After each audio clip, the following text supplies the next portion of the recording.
अगर मैं आपसे कहूं कि मदिरा का एक गरीब बच्चा जिसने कभी अपने भाई बहनों के साथ एक छोटा सा कमरा साझा किया था, आज फुटबॉल का पहला अरबपति बन चुका है। क्रिस्टियानो रोनाल्डो सिर्फ एक लीजेंड नहीं बने, बल्कि उन्होंने पैसों की एक ऐसी साम्राज्य खड़ा किया है जो कुछ देशों की जीडीपी से भी बड़ा है।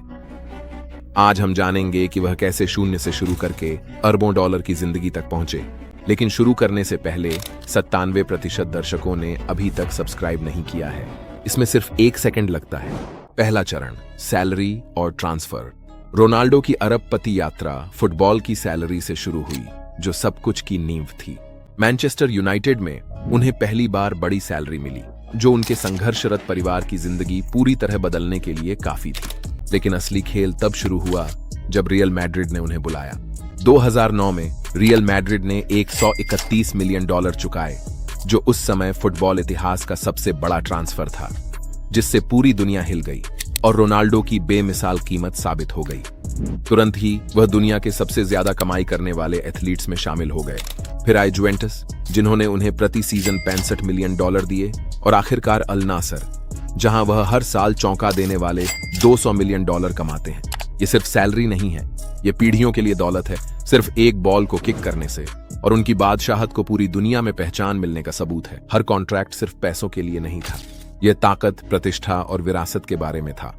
रोनाल्डो ने सिर्फ फुटबॉल नहीं खेला, उन्होंने इसे एक ऐसा आर्थिक हथियार बना दिया जिसने उनकी अरबपति नींव तैयार की। लेकिन यहाँ एक पेंच है। जितने बड़े ये आंकड़े सुनाई देते हैं, ये तो बस हिमशैल की नोक भर है। असल दौलत कहीं और कहीं ज्यादा ताकतवर जगह से आई। अगर आपको लगता है कि सालाना $200 मिलियन बहुत है, तो जरा सुनिए कि वह बिना खेले ही कितनी कमाई करते हैं। दूसरा चरण, एंडोर्समेंट का बादशाह। अगर उनकी सैलरी ने उन्हें अमीर बनाया, तो उनके एंडोर्समेंट्स ने उन्हें अजेय बना दिया। नाइकी ने उन्हें आजीवन डील पर साइन किया, जिसकी कीमत रिपोर्टेडली $1 अरब से भी ज्यादा है। हाँ, बिलियन यानी अरब डॉलर। इससे वह माइकल जॉर्डन के बराबर आ जाते हैं, जो ऐसे सौदे पाने वाले गिने चुने खिलाड़ियों में से एक हैं। इसमें जोड़िए हर्बलाइफ से सालाना $1 करोड़, क्लियर शैम्पू से हर साल $50 लाख, लग्जरी घड़ी ब्रांड्स की ओर से $1 मिलियन की डील्स, और अचानक रोनाल्डो की छवि ज्यादातर क्लबों के पूरे बजट से भी ज्यादा की हो गई। अब वह सिर्फ फुटबॉल नहीं खेल रहे थे, वह प्रभाव, विलासिता और वे सपने बेच रहे थे जिन्हें लाखों फैंस जीना चाहते हैं। ब्रांड सिर्फ रोनाल्डो को नहीं चाहते थे, उन्हें उसकी जरूरत थी। बिलबोर्ड से लेकर टीवी कमर्शियल्स तक उसका चेहरा सफलता की गारंटी बन गया था। और ज्यादातर खिलाड़ियों के विपरीत रोनाल्डो ने अपने प्रभाव को अधिकार, ताकत और विशिष्टता के ब्रांड में बदल दिया। इसी वजह से कंपनियां कतार में लग जाती हैं, ताकि वे अपने उत्पादों पर रोनाल्डो की छवि लगा सकें। लेकिन जितने बड़े उसके एंडोर्समेंट्स थे, रोनाल्डो सिर्फ चेहरा बनकर ही संतुष्ट नहीं था, वह खेल का मालिक बनना चाहता था। और यहीं पर CR7 साम्राज्य आता है, एक ऐसा बिजनेस मशीन जिसे हमेशा के लिए चलने के लिए बनाया गया है। तीसरा चरण, CR7 बिजनेस। रोनाल्डो ने जल्दी ही समझ लिया था कि स्पॉन्सरशिप्स खत्म हो सकती हैं, लेकिन मालिकाना हक कभी नहीं मरता। इसीलिए उसने CR7 साम्राज्य खड़ा किया।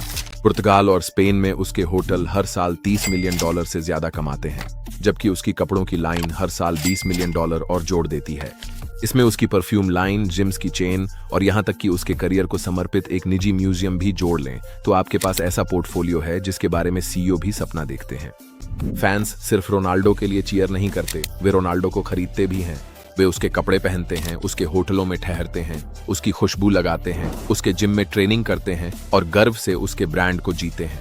हर एक डॉलर CR7 में वापस आता है, जिससे वह नियंत्रण में रहता है और बिजनेस वर्ल्ड के शिखर पर बना रहता है। अन्य खिलाड़ियों के विपरीत, जो केवल अपना नाम उधार देते हैं, रोनाल्डो अपनी किस्मत के मालिक हैं, यह साबित करते हुए कि वह सिर्फ एक फुटबॉलर नहीं है, वह एक दूरदर्शी उद्यमी है। उन्होंने अपने जुनून को मुनाफे में, शोहरत को दौलत में बदला और अपनी शुरुआती अक्षरों की मुहर के साथ एक वैश्विक साम्राज्य खड़ा किया। लेकिन रोनाल्डो सिर्फ एक बिजनेसमैन नहीं है, वह खेल इतिहास के सबसे तेज निवेशकों में से एक भी हैं। चौथा चरण, निवेश। कई फुटबॉल खिलाड़ियों के विपरीत, जो अपनी दौलत बर्बाद कर देते हैं, रोनाल्डो बेहद फोकस के साथ निवेश करते हैं। उनके पास मैड्रिड, लिस्बन और सऊदी अरब में लग्जरी प्रॉपर्टीज हैं, जिनकी कीमत 7 से $25 मिलियन के बीच है। सिर्फ उनकी रियल एस्टेट संपत्ति की कीमत ही $50 मिलियन से अधिक है और हर साल बढ़ रही है।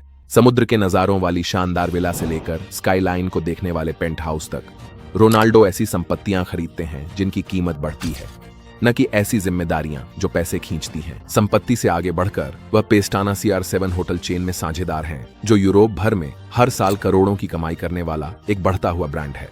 अफवाहें यह भी कहती हैं कि उन्होंने टेक और फिटनेस स्टार्टअप्स में चुपचाप हिस्सेदारी ले रखी है, जिससे वे अपनी दौलत को अलग अलग उद्योगों में समझदारी से फैला रहे हैं। रोनाल्डो एक CEO की तरह निवेश करते हैं, अपना साम्राज्य फुटबॉल से कहीं आगे तक फैला रहे हैं। इन कदमों से साफ है कि वह सिर्फ तात्कालिक कमाई के पीछे नहीं भाग रहे हैं, वह पीढ़ियों तक चलने वाली संपत्ति बना रहे हैं और अपनी अरबपति विरासत को भविष्य के लिए सुरक्षित कर रहे हैं। उनका पोर्टफोलियो एक किले की तरह तैयार किया गया है, जिससे हर साल उसकी कीमत बढ़ती रहे। ये निवेश उनके अरबपति दर्जे को फुटबॉल के बाद भी अटूट बनाए रखते हैं। असल में वह आज ही रिटायर हो जाएं तो भी आने वाली पीढ़ियों के लिए संपत्ति छोड़ सकते हैं। लेकिन असली चौंकाने वाली बात यह है, उनकी सबसे बड़ी कमाई न तो प्रॉपर्टी से आती है और न ही बिजनेस से। ये तो कहीं ज्यादा साधारण और अविश्वसनीय रूप से ताकतवर चीज से आती है, क्योंकि रोनाल्डो सिर्फ स्टेडियम के मालिक नहीं हैं, वह इंटरनेट के भी मालिक हैं। और इसका सबूत है फेज 5 सोशल मीडिया साम्राज्य। यहीं पर रोनाल्डो पैसे के नियम तोड़ते हैं। 650 मिलियन से ज्यादा इंस्टाग्राम फॉलोअर्स के साथ वह दुनिया में सबसे ज्यादा फॉलो किए जाने वाले इंसान हैं। हॉलीवुड से बड़ा, म्यूजिक से बड़ा, यहां तक कि राजनीति से भी बड़ा। हर स्पॉन्सर्ड पोस्ट से उन्हें $1 से $3 मिलियन मिलते हैं, और कभी कभी तो लग्जरी ब्रांड्स के बीच स्पेस के लिए होड़ मचने पर इससे भी ज्यादा। सोचिए जरा, रोनाल्डो सचमुच एक सेल्फी ले सकते हैं, उसे पोस्ट कर सकते हैं और उतना कमा सकते हैं जितना ज्यादातर खिलाड़ी पूरे सीजन में नहीं कमा पाते। एक फोटो, एक कैप्शन और बैंक में करोड़ों। उनका सोशल मीडिया सिर्फ मनोरंजन नहीं है, यह $1 अरब की विज्ञापन मशीन है, जिसे दुनिया के हर कोने तक पहुंचने के लिए बारीकी से तैयार किया गया है। रोनाल्डो सिर्फ फुटबॉल फैंस को ही प्रभावित नहीं करते, वह उपभोक्ताओं, निवेशकों और पूरी इंडस्ट्रीज को प्रभावित करते हैं। उन्होंने अपनी इंस्टाग्राम फीड को एक पैसे छापने वाली मशीन में बदल दिया है।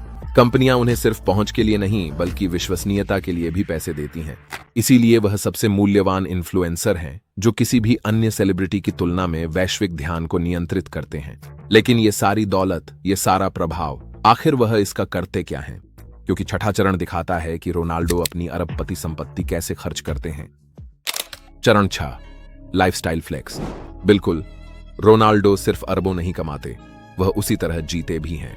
उनके पास $25 मिलियन के प्राइवेट जेट्स, $10 मिलियन से ज्यादा की याच, लाखों की डायमंड घड़ियां और $20 मिलियन से ज्यादा की कार कलेक्शन है। उस गैराज के अंदर क्या है? $3 मिलियन की बुगाटी सेंटोडिएची, $2 मिलियन की फेरारी मोंजा SP2 और वे दुर्लभ लैम्बोर्गिनी, जिनके बारे में कलेक्टर्स सिर्फ सपना देख सकते हैं। उनकी घड़ी कलेक्शन में $1.6 मिलियन की फ्रैंक मुलर टूरबिलोन शामिल है, जो हीरो से जड़ी हुई है। साथ ही कस्टम रोलेक्स और पाटेक फिलिप्स भी हैं। और फिर हैं उनके घर, जैसे $18 मिलियन का मैड्रिड में मेंशन और $21 मिलियन का सऊदी पैलेस। इसके अलावा लिस्बन में विला, मदीरा में एस्टेट्स और यहां तक कि समुद्र पर तैरते हुए मेंशन भी हैं, यानी दौलत का सबसे ऊंचा स्तर। रोनाल्डो सिर्फ लग्जरी का आनंद नहीं लेते, बल्कि वे पूरी दुनिया के लिए इसका मानक तय करते हैं।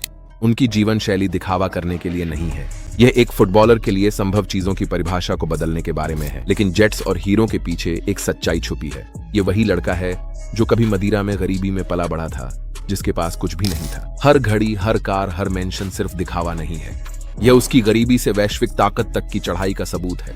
रोनाल्डो सिर्फ अमीरों की तरह नहीं जीते, बल्कि वे महत्वाकांक्षा, विलासिता और अरबपति सफलता के प्रतीक के रूप में जीते हैं। और यही है रोनाल्डो की अरबपति बनने की यात्रा। अगर आप यहां तक पहुंच गए हैं तो कमेंट में गोट लिखें और ऐसे और शानदार वीडियो के लिए लाइक करें और सब्सक्राइब करना न भूलें।